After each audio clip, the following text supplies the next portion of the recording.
Jai Gurudev, welcome to Mahashi's Global Family Chat. Today is the 16th of January 2016, and this evening it's a great joy to welcome again the Minister of Health of the global country of world peace, Dr. Rainer Picher. Dr. Picher is a medical doctor and a cardiologist, and he is also the recipient of the Mahashi Award, the Invincibility Medal, for his outstanding service in the field of health and Mahashi Ayurveda. And this evening we're going to talk about exercise.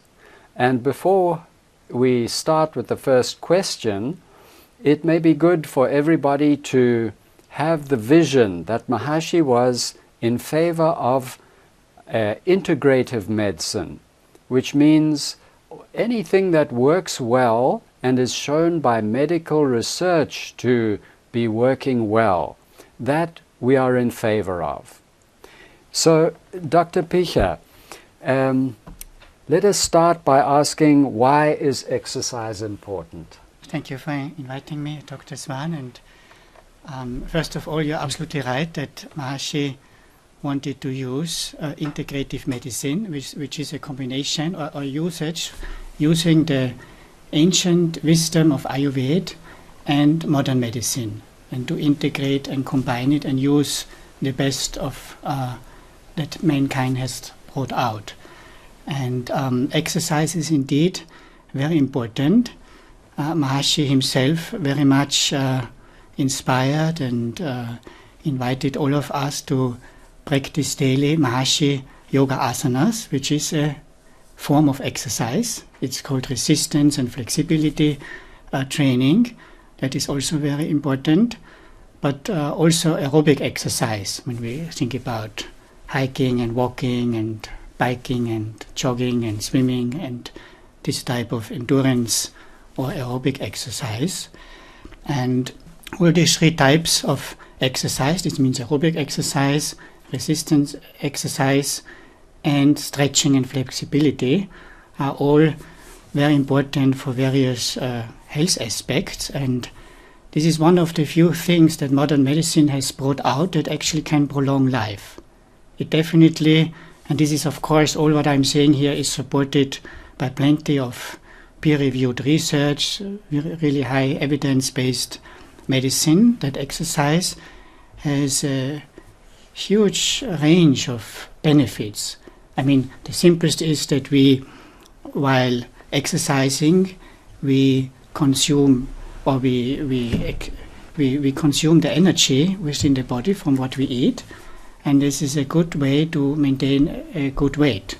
For those people who have a tendency to be overweight, which is a strong risk factor for all kinds of cardiovascular disease, exercise is one of the best way, because you increase the expenditure of energy, and when you consume the same amount, that means that you would lose weight. So exercise has that benefit, but this is just one of many.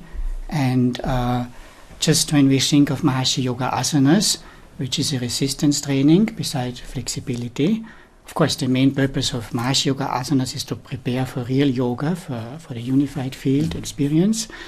But this resistance and flexibility training, this strengthens the muscle and the bones. And one of the big health problems of this time is osteoporosis, especially in the elderly. And exercise is one of the best ways to turn this around. It increases bone density and strengthens the bone as a whole, and the joint mobility. And you know, this may be a simple thought now, but the risk for falling or injury is much less when you exercise regularly, because you train your brain in balance with the yoga asanas, but every exercise, when you are jogging, when you are moving in the forest, you know, this is a training of the balance organ, and you are just, your muscles are stronger, you're flexible, the risk for falling down is much less. It's a huge topic in modern medicine.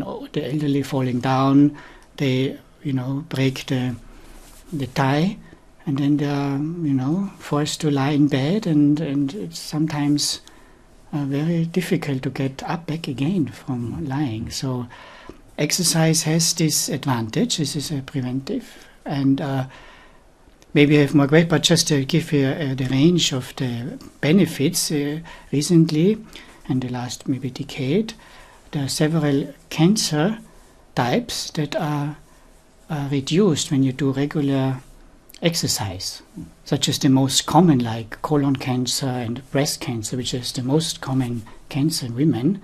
This is dramatically reduced when you do regular exercise. Dramatically? Dramatically. It improves the sleep, it improves the brain function, it helps in depression, it strengthens the memory, and of course one of the strongest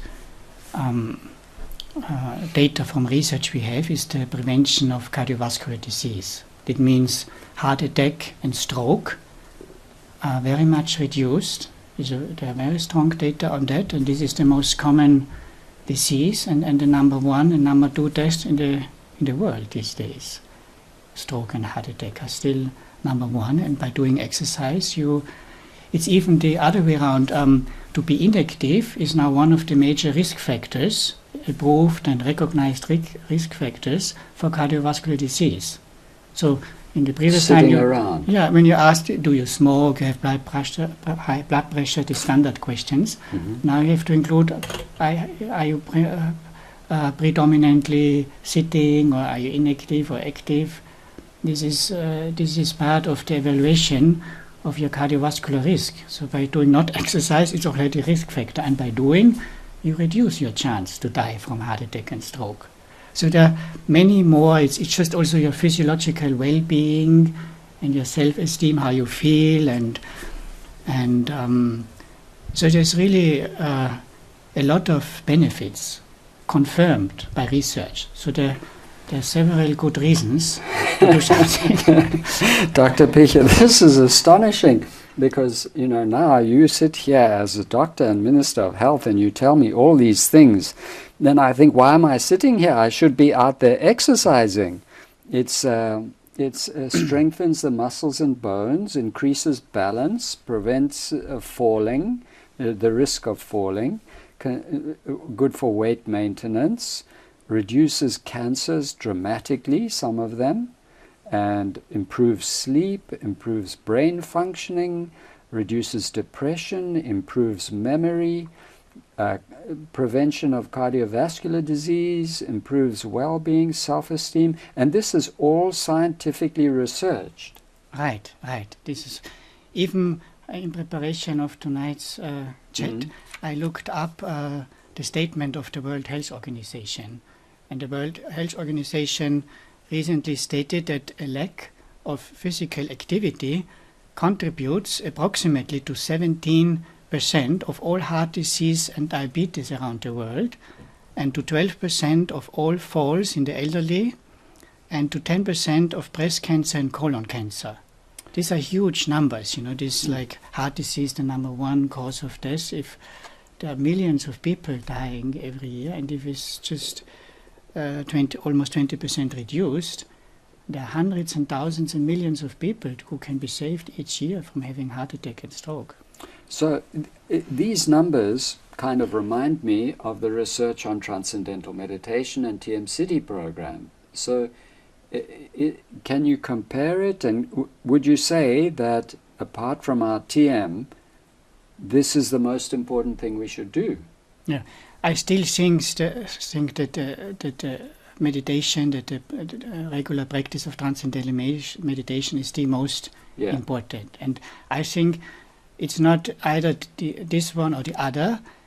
If you do both things, they add up in effect. So, and Maharishi actually reminded me many times he was in favor for a multiple approach to health, multiple approaches at the same time. That means, he mentioned, for example, when you're in our Maharishi health centers around the world, which we want to build, then our guests will be busy all day with the different approaches. They will get the aromatherapy, then some Vaidya comes, takes the pulse, then he will listen to Vedic sounds, and then the expert comes to the whisper of Vedic vibration.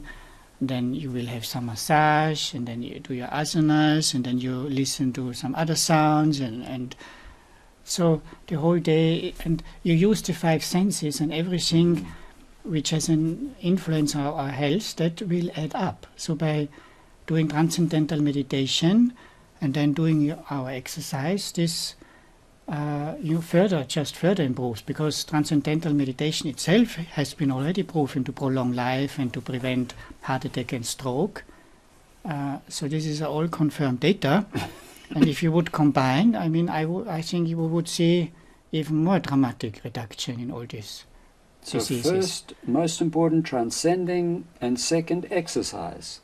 Yes, I and think diet and yeah. I think when you would like to practice Maharishi Ayurveda, this is not basically a healthcare system, it's a way of living, way of life.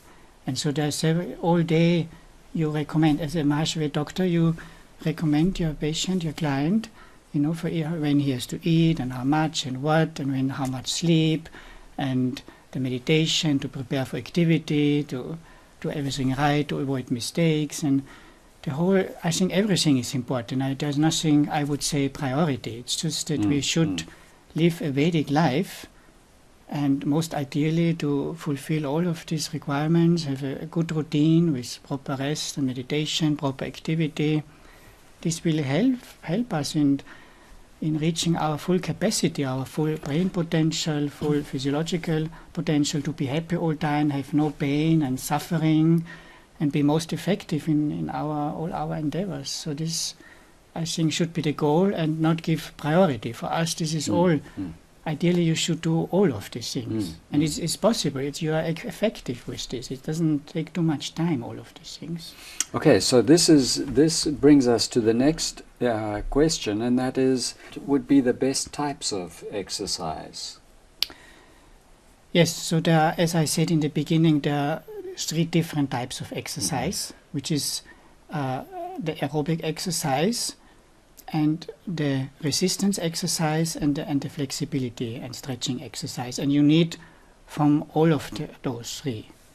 They all have the specific benefits. And when it comes to aerobic exercise, there are things like jogging or brisk walking, swimming, cycling, rope skipping, is this the word? Yes. Skipping the rope, or rowing, hiking. There are many things, and according to Ayurveda, you can even use the body constitution. Vata type of person, they like to dance and do light exercise, and Kapha type of persons, they would do the weightlifting or do some stronger exercise. They walk up the mountain very steep, or do something more heavy exercise. And Pitta type can also do in the middle. They like maybe some more sprinting and more high level exercise. Intense. Intense, I would say. Yeah, intense, right.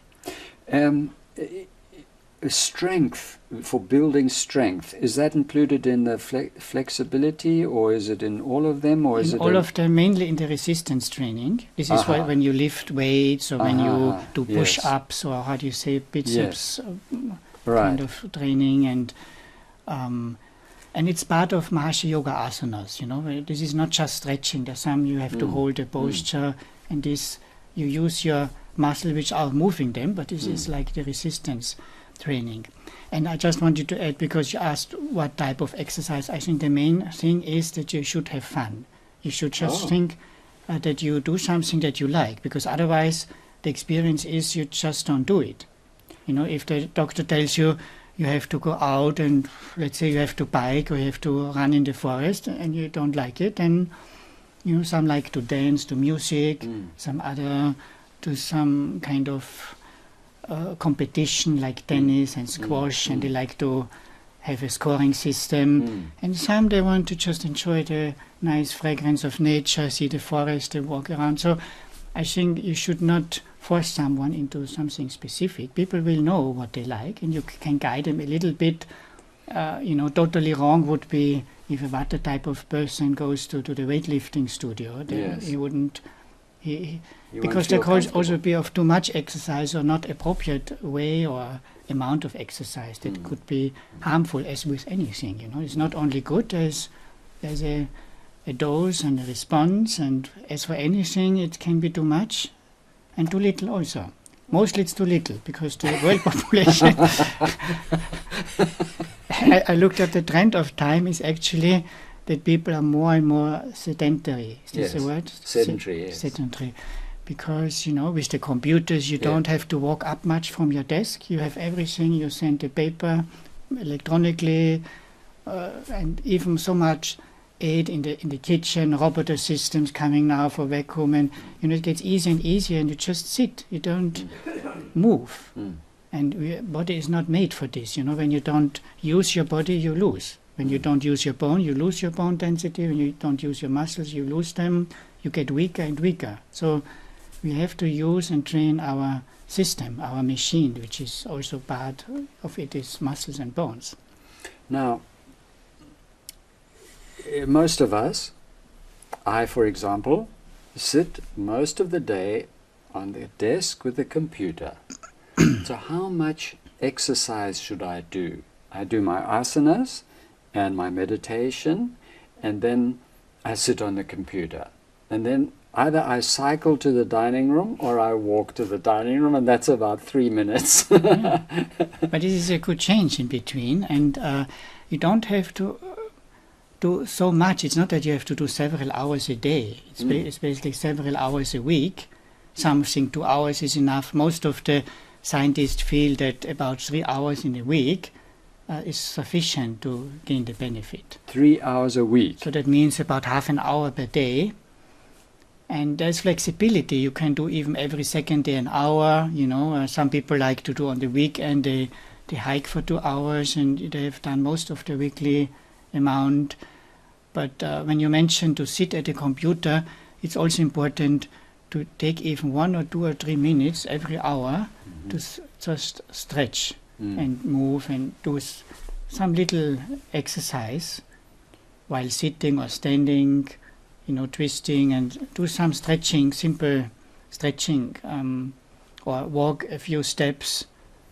Some difference, not to be statically sitting for many hours. This will be very negative for the posture, for your spine, and get stiffness in the neck, and this is very well researched that this happens. So one has to have a good posture always, but when you work, you tend to bend forward and this is recognized as a risk factor for cardiovascular disease. Sitting. Yes. Long periods. Lack of activity, whatever it is. You can lie, you can sit, you can just. You never get warm to exercise. Exercise means. Probably this is a question. What is actually exercise? Good. Because you can walk after lunch, and if you just walk slowly, it's nice. You get the benefit from the fresh air, and it's refreshing. But this is not exercise. Exercise means at least that you start sweating on the forehead a little bit, and that your breath becomes deeper, and that the whole body gets warmer, and you feel that. It's not just slow walking, and this is very different from individual to individual. For some individual, 20 minutes of jogging in the forest could be just too much, and the immune system would collapse, whereas other person can run a marathon and they are fine. But so it depends how much you're used to. When you're never used to exercise, you have to start slowly. But the body has that automatic ability to adapt to that. It's like a little, not stress, a little bit of a stimulus. And if you do that on a regular basis, you get stronger. And then for the same stimulus, you need more exercise. So those who do regular exercise, you gradually increase. But one can do too little also. And one can also do too much, So how do you know if it's enough and if it's not too much?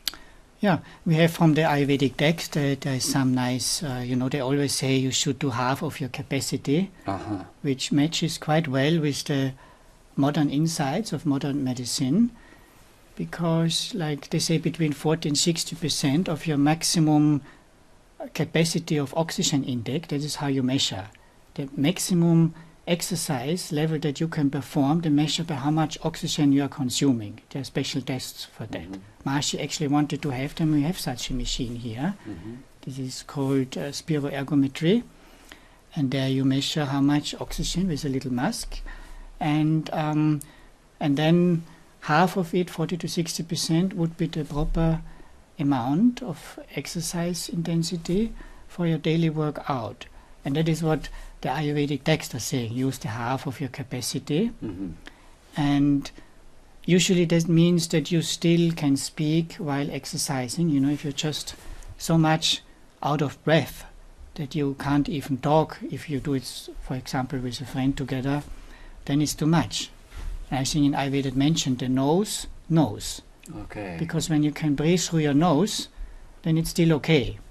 But you know, when you do a lot, when you strain too much, you start to breathe through the mouth because you want to inhale more air. It doesn't work through the nose. So that's why we say the nose. Okay. So that is a simple, one can high tech with a kind of doctor who is specialized in athletic sports, and they can measure it with your oxygen consumption.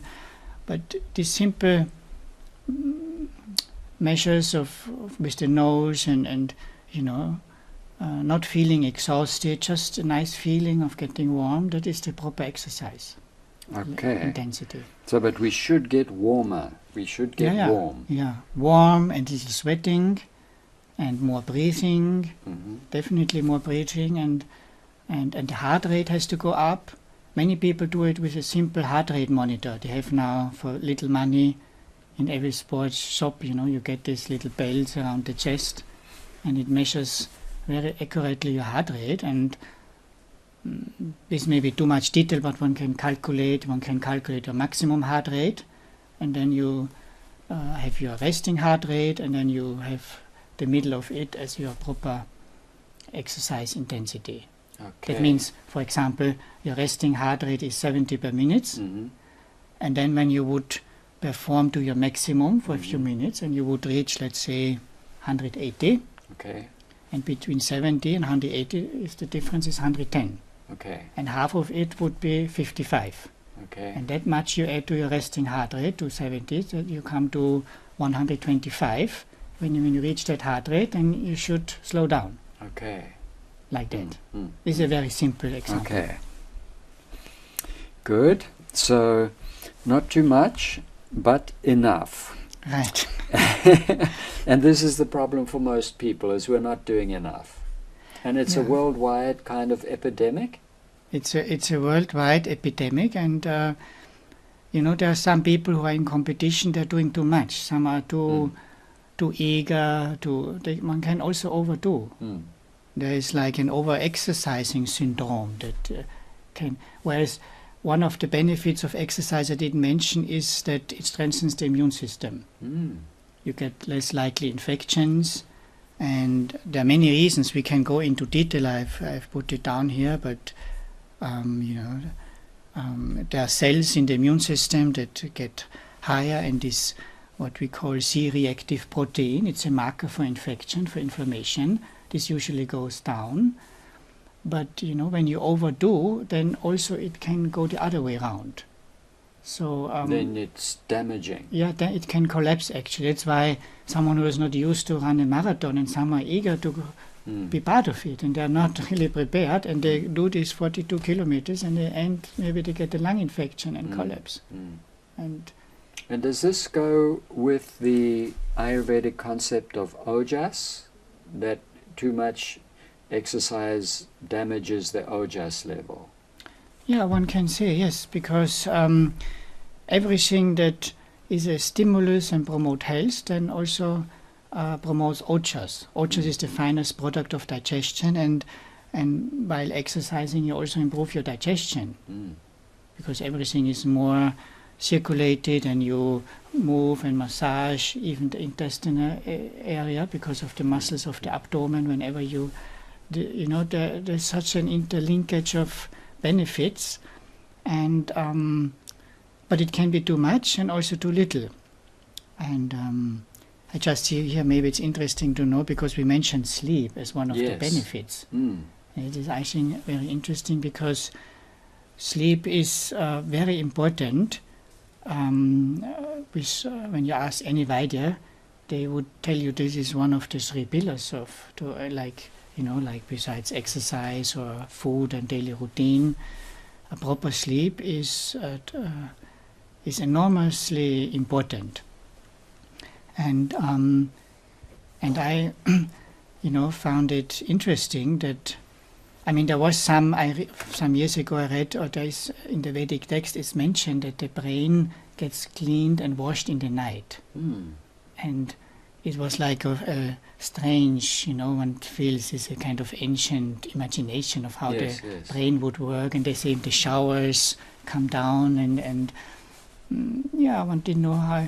But actually now research confirmed that this is true, because since I think this is just 1 or 2 years ago, but the brain, interestingly, is the only organ in the body which does not have a lymph system.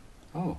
Every organ, every muscle, everything in the body has a lymph system. You know what the lymph, they collect, transparent liquid and bring it back to the veins, and it's a kind of a cleaning. It transports the waste products of every cell. It's everywhere in the physiology. Away from the cell. From the cell to the vein, it goes to the heart, and then it's in the blood, and then it goes to the kidney, and it's eliminated. Yeah. The waste. The waste, yes. And the lymph goes back again. Yeah, the lymph is always produced by the metabolism of the cell. Okay. They burn oxygen, they burn energy, they create energy-rich molecules, and this is how we function. This is a processing system.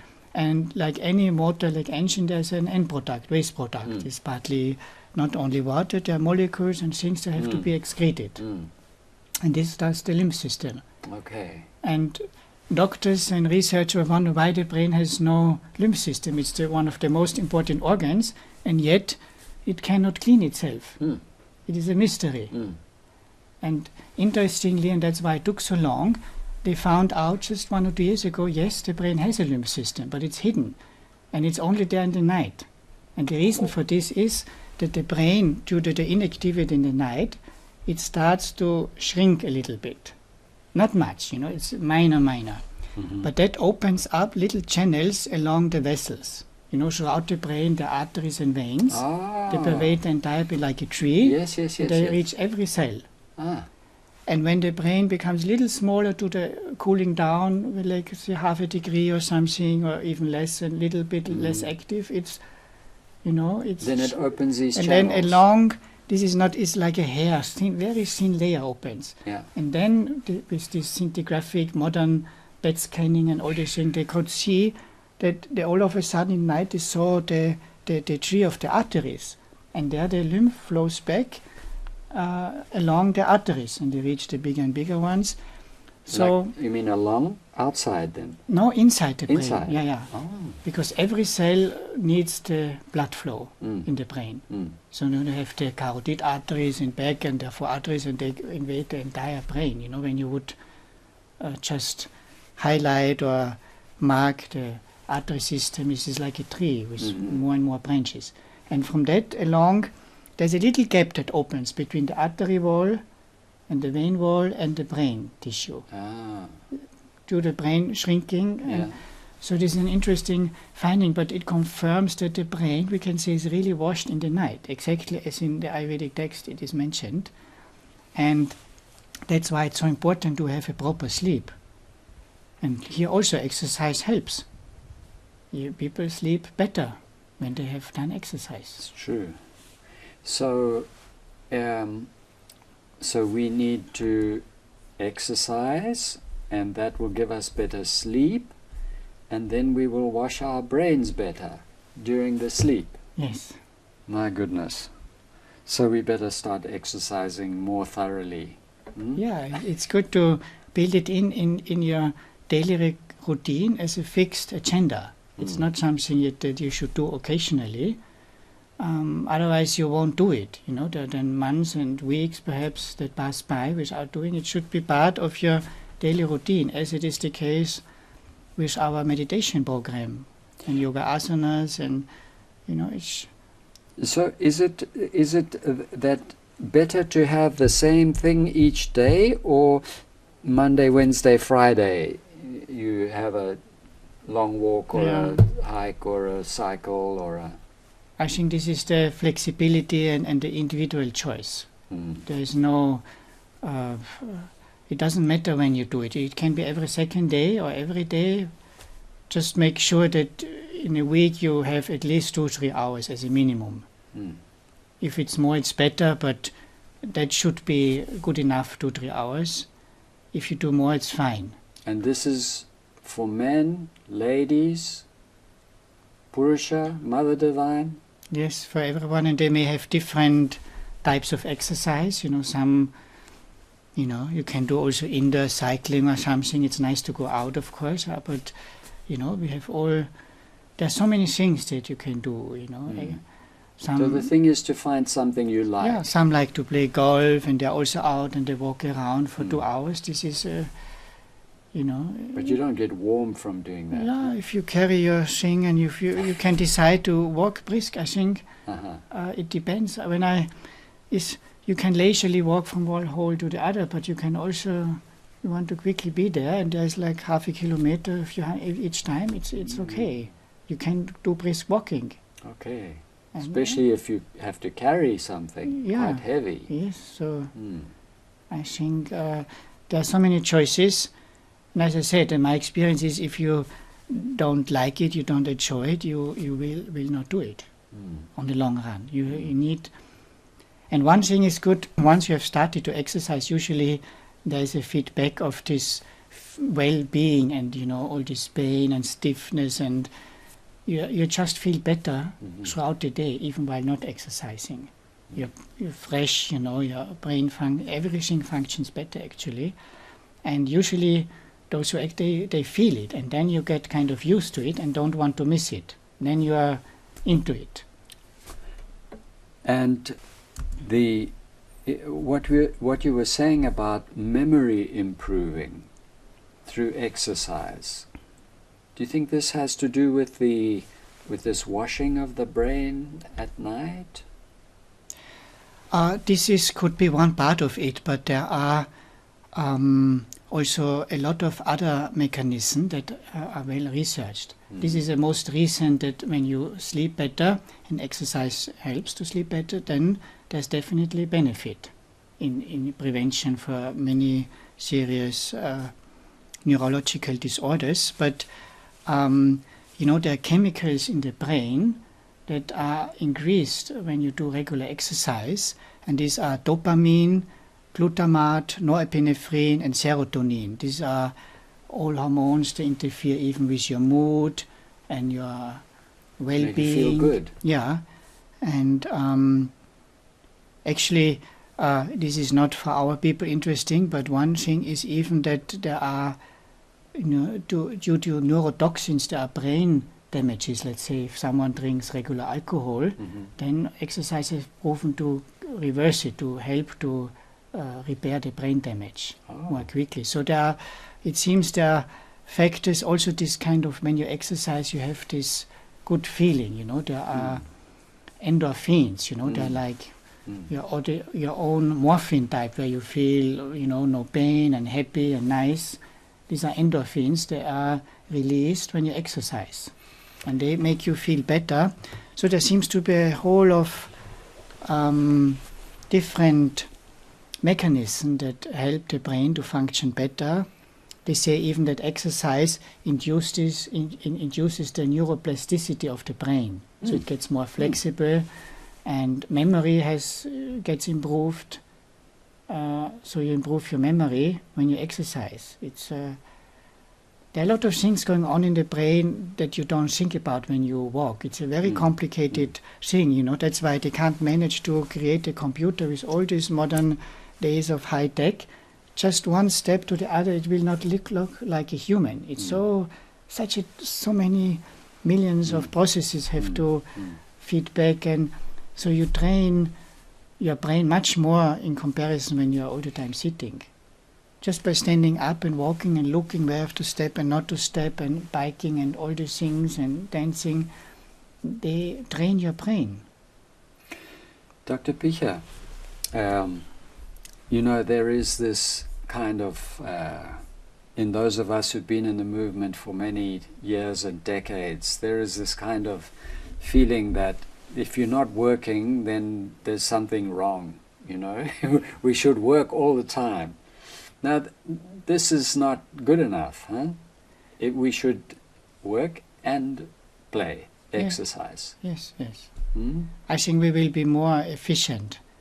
And that's what Maharishi liked. We should use all the knowledge available, modern and ancient, and take the benefit. And here the benefit is if you are feeling very well and rested, you can sit more concentrated, you perform better in your work, you're more clear in the mind. And, you know, it's not the same as meditation. We don't lose time. We are just more efficient. Do less, accomplish more. Time. We gain time, actually, yeah. If you, you know, you're easy in your mind, you have higher capacity for problems. There are many things that happen, so one should not think of losing time. You gain it, actually, and you gain it also in life expectancy. You know, we all want to live long, and, you know, those who exercise, they can live many years longer and can perform much more than those who don't exercise. And so enjoy more too. enjoy more life and have less pain, less disease, going less to the doctor. You know, this is all takes time. It's a natural medicine. All these substances I mentioned, this endogen opioid and endorphins, and this is our body's own inner pharmacy. It gets activated, makes you feel better. So it gets activated through transcending, and it gets activated through exercise. Right. And it doesn't get activated by sitting down and talking. No. No. This is too Unfortunately. little. Maybe it strains a little bit the speaking muscles, that is okay. But this makes out maybe 1% of our muscle mass, so that is not enough. But intellectual exercise may be also something good. Yeah, sure. I mean, Makes you happy to talk knowledge, that's good. yes. Everything is good. There should be a balance, you know. We should use the full capacity of our physiology as a machine that's like to be used, otherwise you lose. And just don't overdo it, but just don't ignore things that need to be maintained, like the muscles and bones. And they make you feel warmer. There are many more benefits, you know. Those who exercise, they have a better thermoregulation and don't get so easily cold and don't feel cold. They're more comfortable in any situation. Now, you hit on a very vital point by saying and telling us and explaining so clearly that you don't lose time, you gain time. But nonetheless, you know, most of us in the movement, we're not going to take the time to go and play golf because you need hours to play golf. We've heard of this high intensity interval training. We've heard of other systems which make it much quicker to get the required amount of exercise. Is this something that we can think of? To squeeze in more in less time? First of all, of course, no one has to play golf. I mean, most efficient are like brisk walking and jogging to your capacity strengths, and you do it in this kind of half capacity intensity. But it's true that it seems modern research shows that part of your exercise program should be a little bit more of the intense level, but not so much, a small 10-20% of it. So there's sometimes in between you can do something higher intensity, like an interval training. You for 2-3 minutes or for a few minutes you go not with 50% capacity, but let's say with 80%, or even 90, but not 100, that you are completely exhausting yourself. Yes. But 81 can do for a short period, and it's good to train that capacity also. There are different mechanisms in the body that are activated, and they seem to have extra benefit.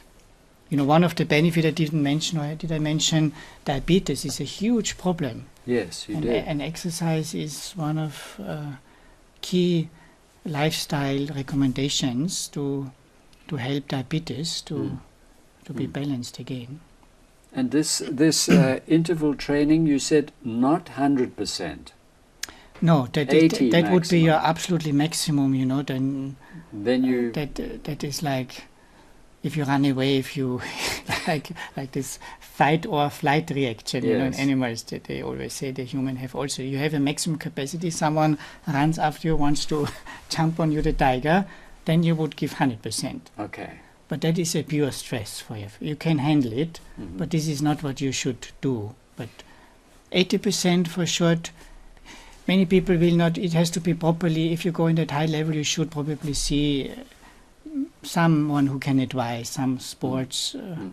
advisor or a doctor who is specialized to see that your intense level is not too much. Mm. So this is something we can think of that can give us more in shorter time, Yes. more benefit. Yes. And Yeah. even, let's say, half an hour a day is sufficient, and we can Mm. always squeeze this in. And it's okay to put in 1 hour tomorrow and leave it out today. Yes, yes. And is there any benefit to that? Like No, that I you don't- rest the body one day and then do more the next No. day? Yeah, if you go a little bit on your stretch it too much to the border that you're a little bit too tired, then it's good to rest longer. Ah.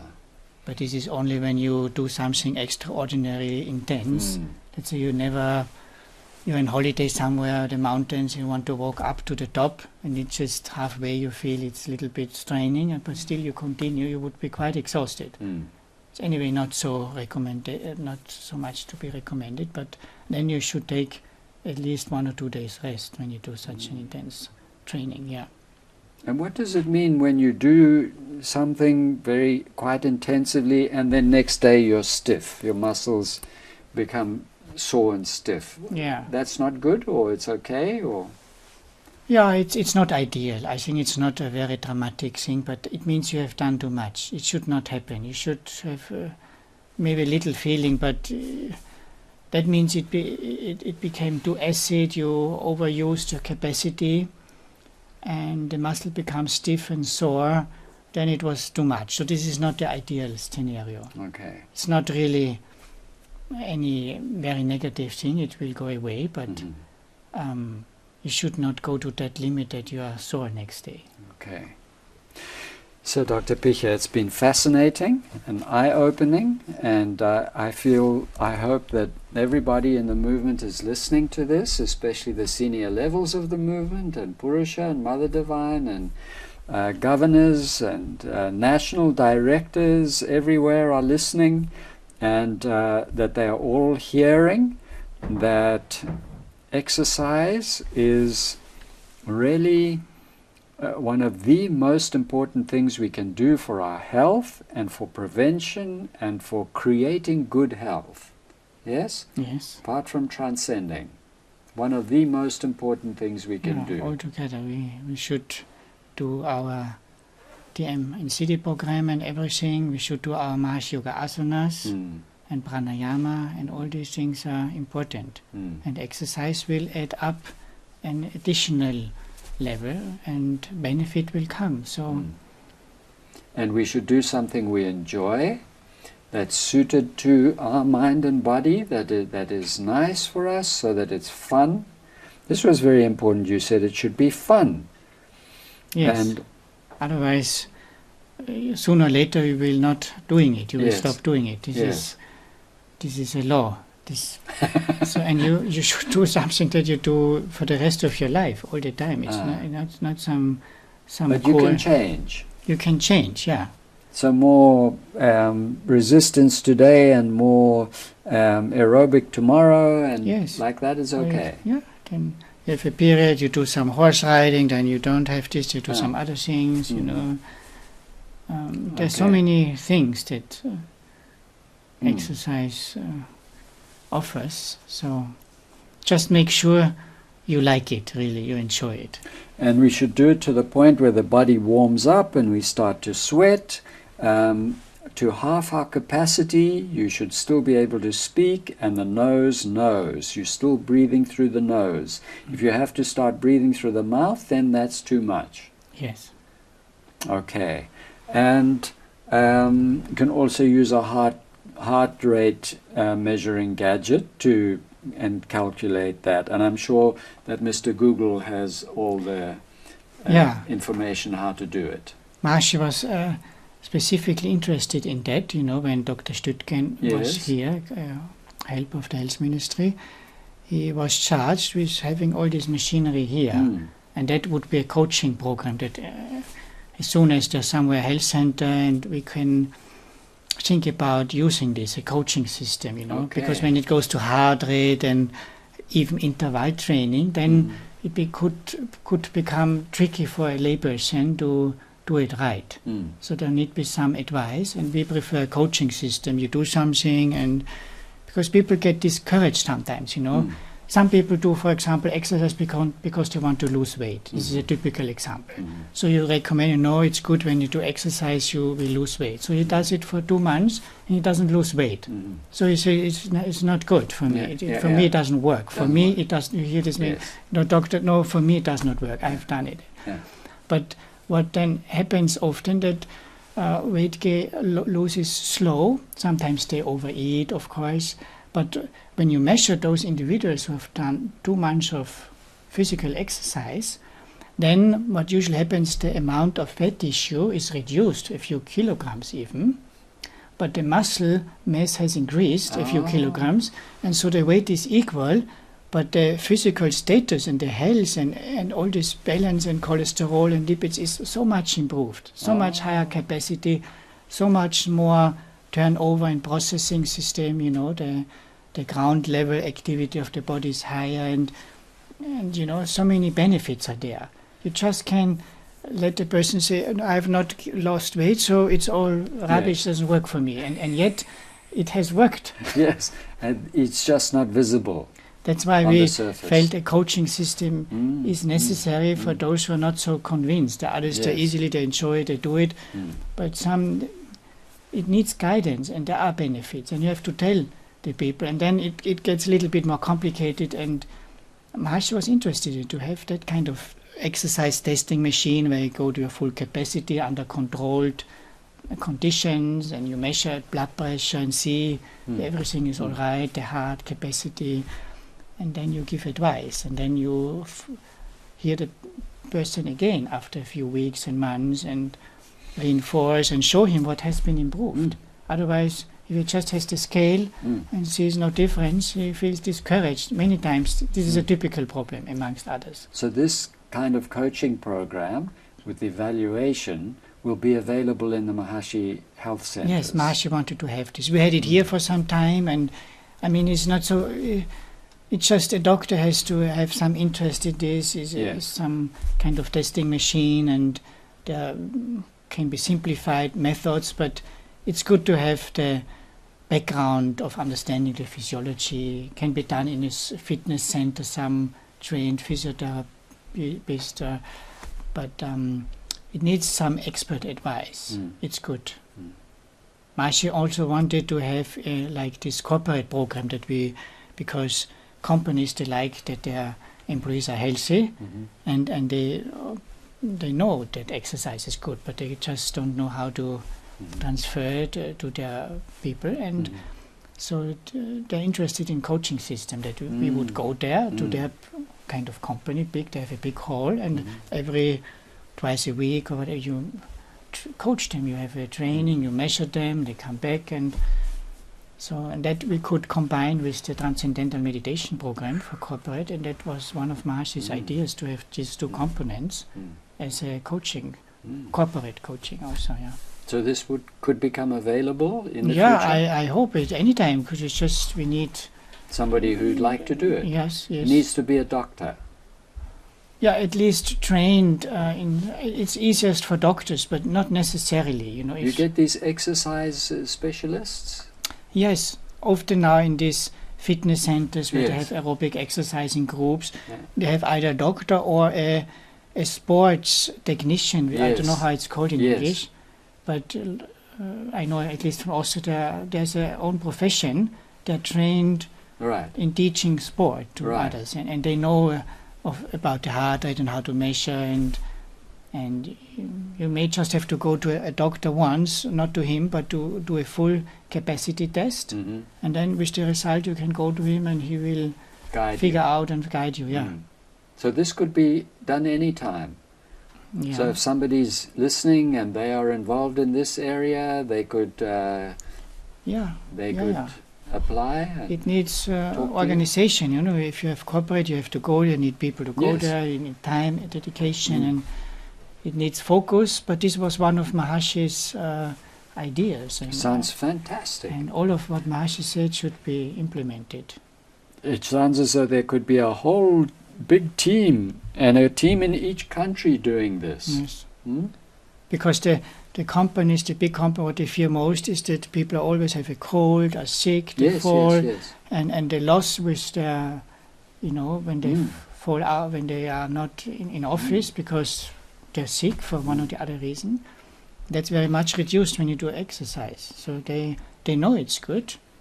And so this is an angle that Mahashi wanted to take, and definitely we will do it.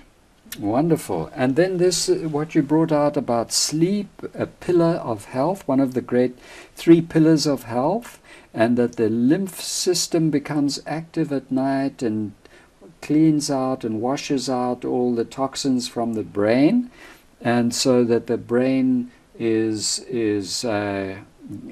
a service every night if we are in bed on time Bed on time, and you have enough sleep. and enough sleep. Good sound sleep. Yes. If you're not sleeping well, this effect will be less. And exercising.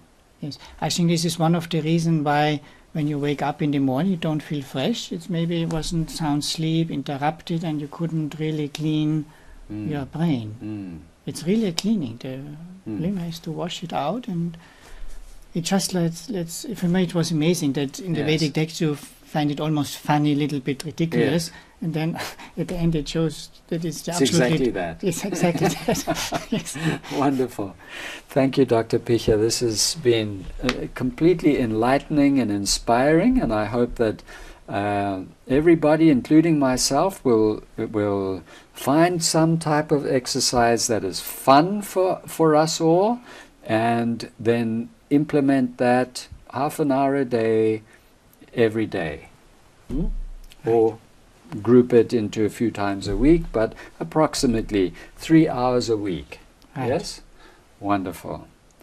And then maybe we should have a follow-up in a couple of months and see who has done it and what the experience is. Yes, if you get feedback, and then we Yes. can go through it. Yes. Good. So everybody could write in communication@mahashi.net and let us know the experience and if there are any questions, and then we could have a follow-up in a couple of months' time, in the spring.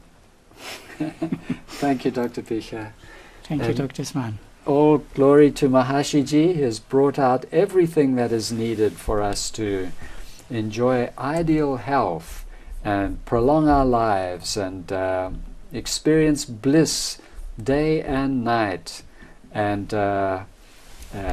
do everything in each activity to make that activity contribute to our well-being.